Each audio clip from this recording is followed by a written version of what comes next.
Aí, fala galera, beleza? Estamos aqui para dar continuação aos nossos lendos evangelhos.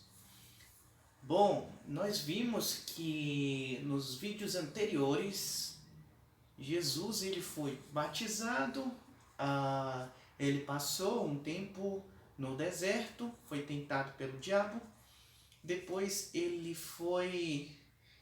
ficou um tempo na Judéia, ele voltou, o João Batista anunciou ele e os primeiros discípulos começaram a seguir Jesus. E Jesus ele decide voltar para o norte, ir para a Galileia. Então, em vez de ir para o norte e falar assim, ele subiu para a Galileia, a Bíblia sempre fala assim, e ele desceu para a Galileia, porque o foco para eles é Jerusalém. Você nunca, de Jerusalém você sobe para algum lugar. Não, de Jerusalém você desce.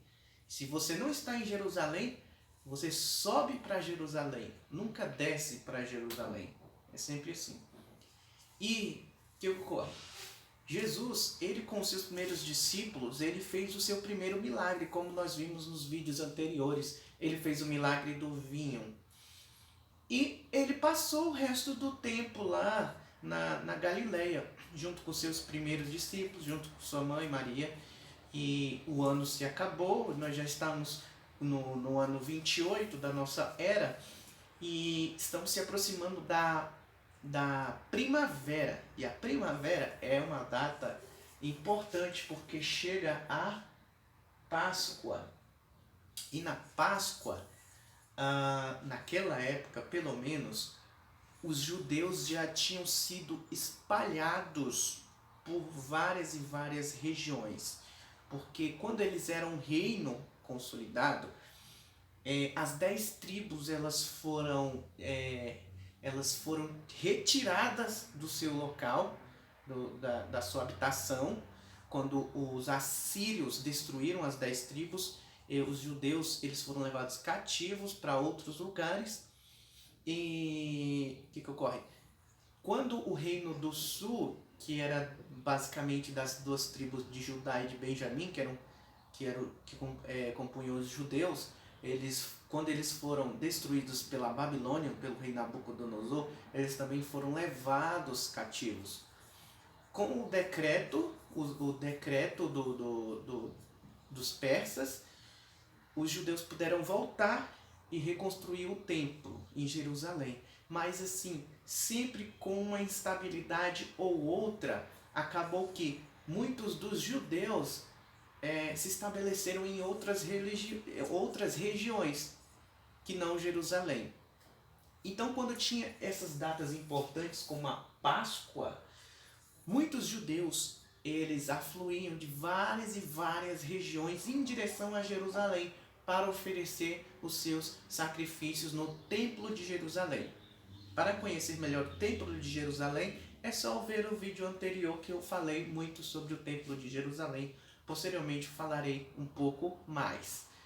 E nessa ocasião, Jesus, junto com os seus discípulos, assim, todos os judeus, quando chegavam festas importantes como essa, com a Páscoa, eles tinham que se dirigir a Jerusalém para o templo.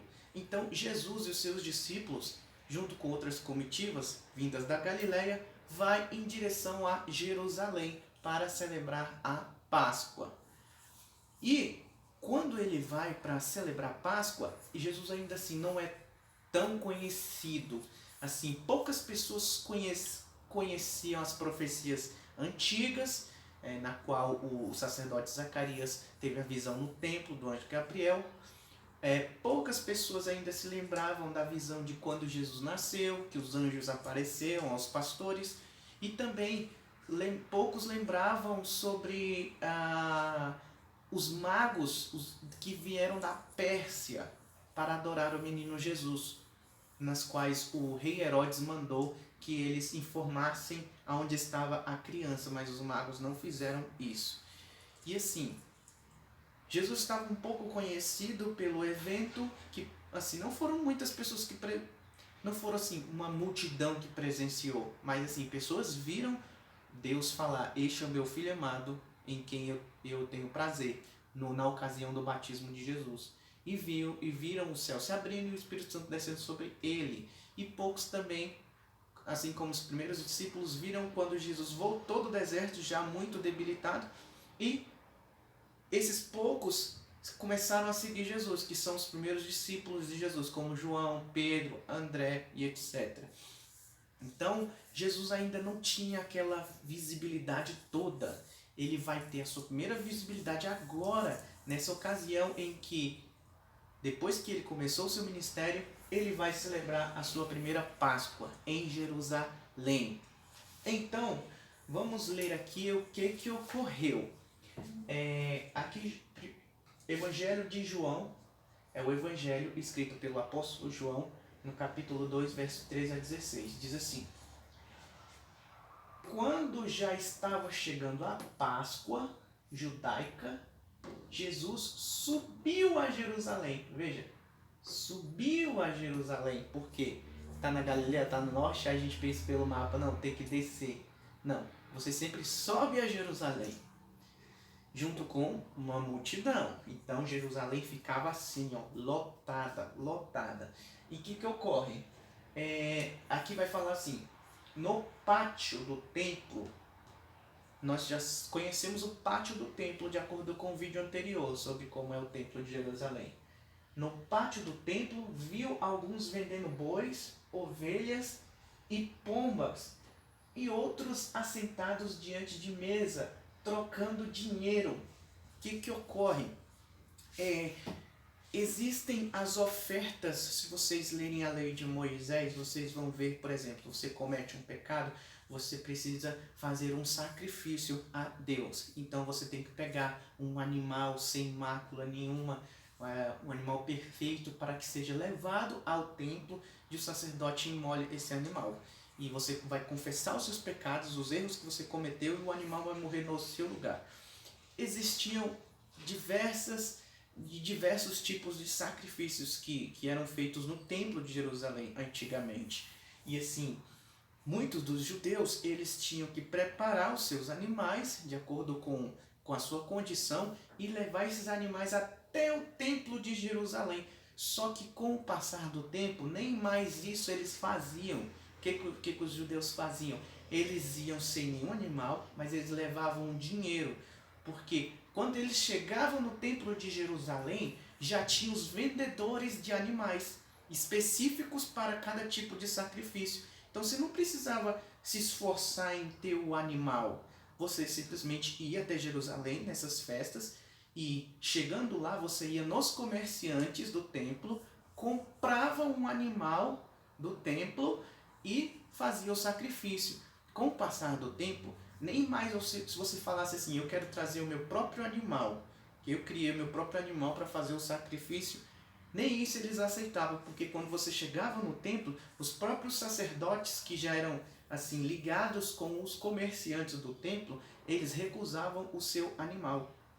Falavam que o animal não estava perfeito, então você era obrigado, eles meio que te obrigavam a comprar um animal naqueles comerciantes do templo, porque eles tinham eles eram meio, eles conversavam entre si, e assim os sacerdotes e os principais do templo lucravam muito. Por quê? Porque quando você chegava com o seu dinheiro da sua região, você tentava comprar esse animal no templo, o seu já era recusado. Então, se você tinha que comprar um animal no templo, você chegava com o seu dinheiro não era válido. Você tinha que trocar a sua moeda pela moeda do templo. E nessa troca da moeda do templo, assim, uma moeda do templo valia muito mais do que a sua moeda. Era supervalorizada, então você já perdia aí. Era muito caro, e era nesse trâmite que os sacerdotes lucravam, os principais do templo lucravam. Então, o templo de Jerusalém naquela época era uma verdadeira casa de comércio, sabe? Por isso que Jesus se revoltou, como nós vamos ver aqui. Então, assim, os animais eram vendidos a preços exorbitantes. Eles meio que metiam a faca no povo que ia para Jerusalém para uma festa sagrada de Deus. Os próprios sacerdotes metiam a faca nos preços abusivos com esses animais para serem sacrificados. Você tinha que comprar um animal com um preço exorbitante, mas antes você tinha que pegar o seu pouco dinheiro e trocar pela moeda do templo, que já era muito, muito elevada. E com essa moeda do templo você ia lá e comprava o seu animal. Então era uma verdadeira casa de comércio. Então, o que ocorre? Diz aqui que quando Jesus ele chegou com os seus discípulos, tinha um monte de gente, uma galera toda lá no pátio do templo, vendendo pomba, boi, cordeiro, e uma gritaria total, assim, na casa de oração para todos os povos, o templo de Jerusalém, estava cercado de ladrões, de comerciantes, que extorquiam o povo. Muitas das pessoas que iam a Jerusalém, vendo essa extorsão, sabiam que tudo aquilo que estavam fazendo dentro do templo da casa de Deus era errado, mas ninguém tinha a coragem de falar contra os maiorais do templo. Mas Jesus teve a coragem e vai falar aqui agora.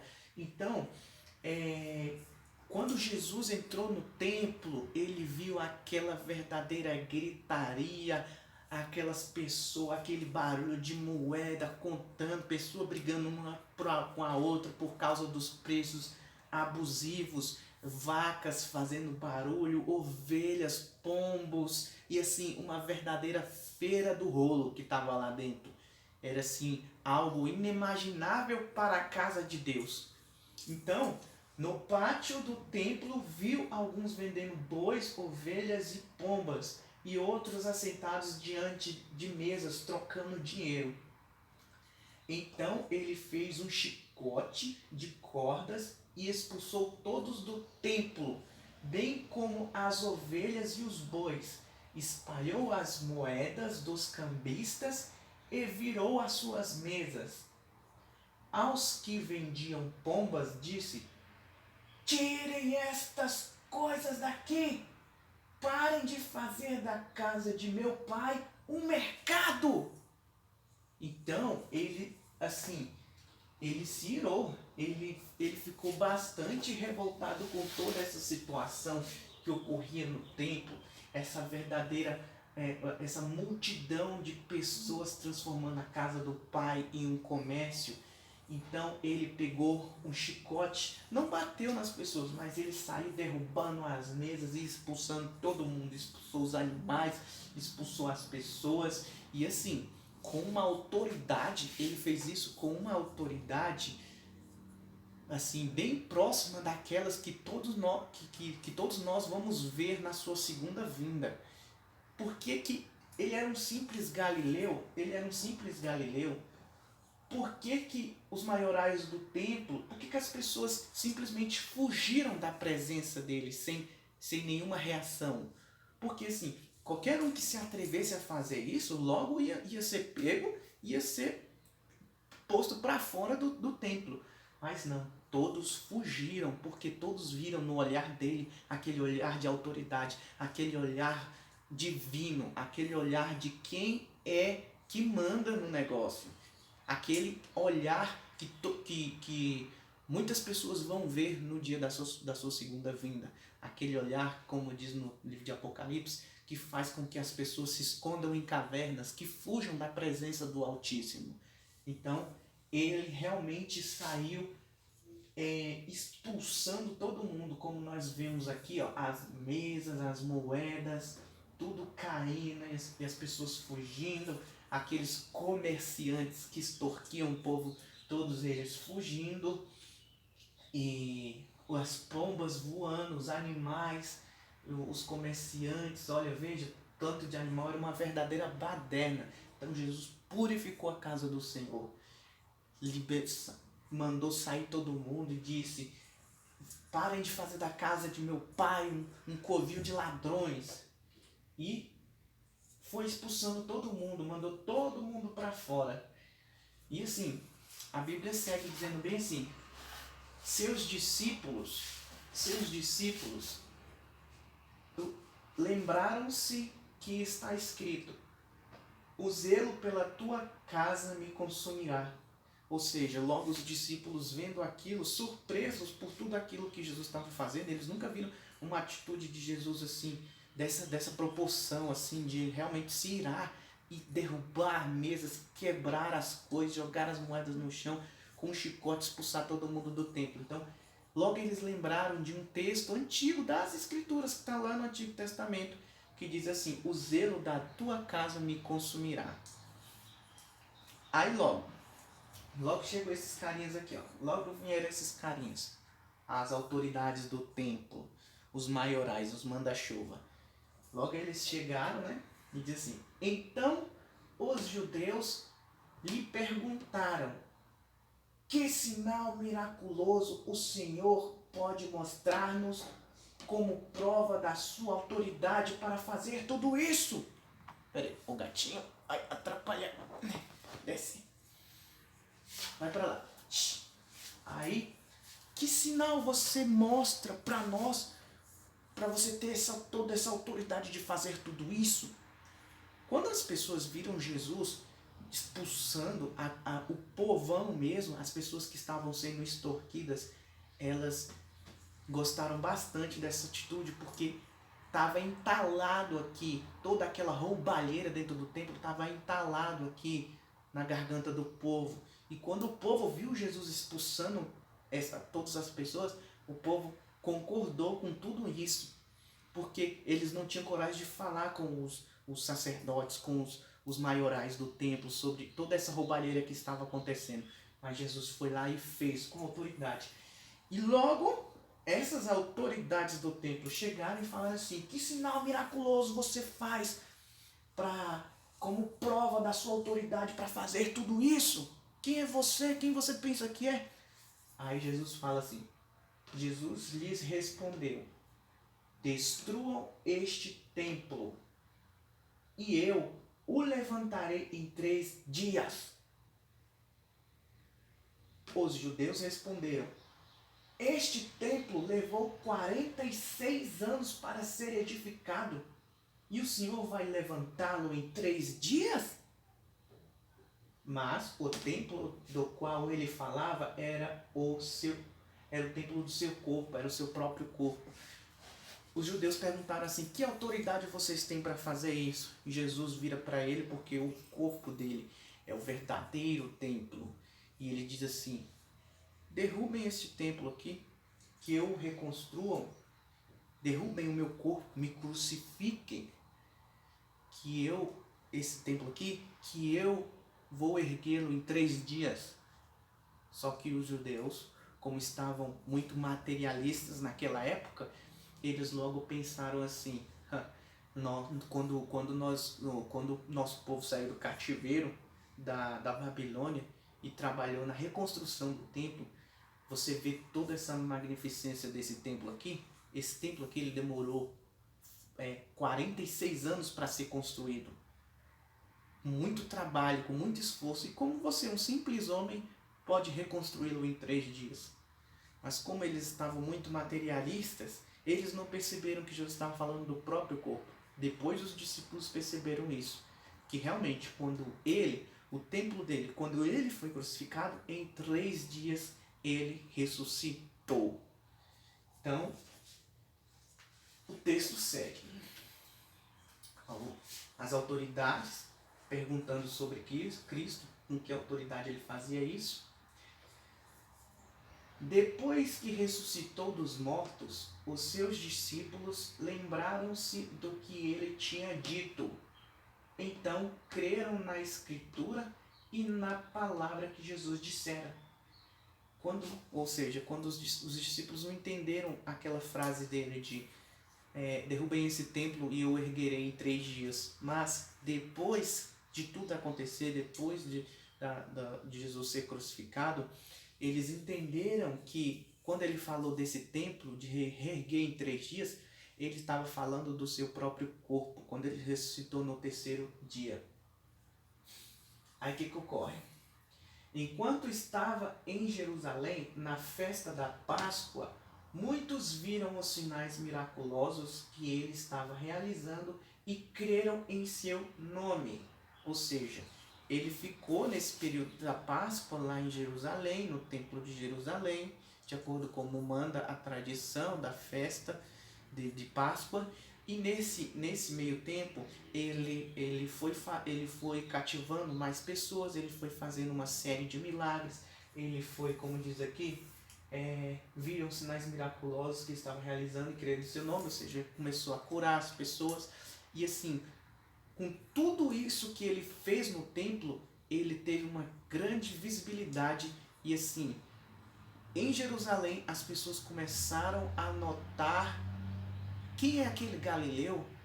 Quem é esse que expulsa, que purifica o templo? Quem é esse que confronta as autoridades de Jerusalém? Então Jesus já começou a ser marcado já dessa época.